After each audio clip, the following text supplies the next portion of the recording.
Šobrīd ik mēnesi savā pasta kastītē daudzdzīvokļu māju iedzīvotāji saņem vienu rēķinu par komunālajiem pakalpojumiem. Tomēr iespējams nākotnē ar katru pakalpojumu sniedzēju var nākties norēķināties atsevišķi.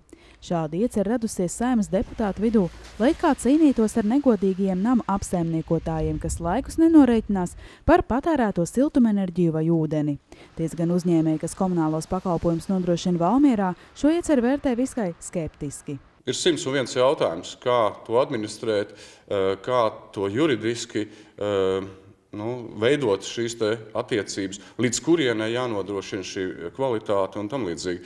Jo ēkas iekšējie tīkli, tāpatās kā jumts, tāpatās kā pagrabs un kāpņu telpa, tāpatās arī ūdens apgādes kanalizācijas tīkli, ir mājas īpašums. Šādas izmaiņas krietni sadārdzinātu katru uzņēmumu administratīvās izmaksas. Lai sagatavotu rēķinus, pirmkārt nepieciešama speciāla datorprogramma, tāpat darbā būtu jāpieņem vairāki darbinieki, kas ikdienā strādātu ar klientiem. Nenoliedzami šī izdevumi atsauktos rēķinos. Ir neloģiski 5-6 rēķini, 5-6 juristi, kas nodarbojas vienu to pašu.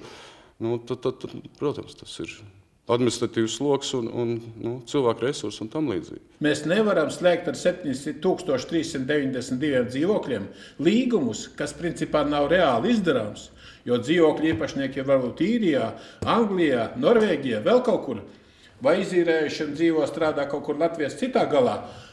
Mums nav vispār galu pa dzīvokļiem, tāpēc atgriešanās pie tāda mehanisma, protams, kad ja pieņems likumu, mēs to darīsim, bet vai mums to vajag? Mums to nevajag.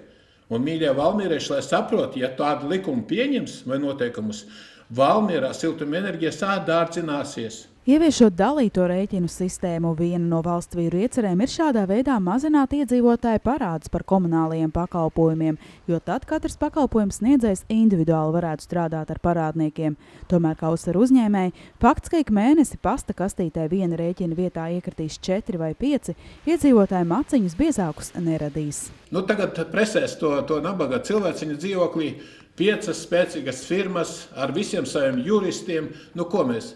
Mēs arī dzīvokļus nevaram sodīt atsevišķas daudzdzīvokļu mājām. Mēs nedrīkstam atslēgt no visā sistēmā radiatorus. Tā vietā uzņēmuma Valmieras namsaimnieks valdes priekšsēdētājs saredz citu iespējamo risinājumu. Viņa prāt nama apsaimniekotājiem arī turpmāk ir jānodarbojas ar rēķinu administrēšanu, tomēr piedāvājot iespēju iedzīvotājiem pat tiešo norēķināties ar pakalpojumu sniedzējiem. Līdzinājos rēķinos, kā namsaimnieks rēķina, varētu būt klāt, ka par siltumu naudu skaitīt uz turieni, par ūdeni naudu skaitīt uz to kontu un par atkritumiem naudu skaitīt uz to kontu, un kas konti būtu attiecīgo šo uzņēmumu iekšējie konti, nevairs namsaimnieku konti.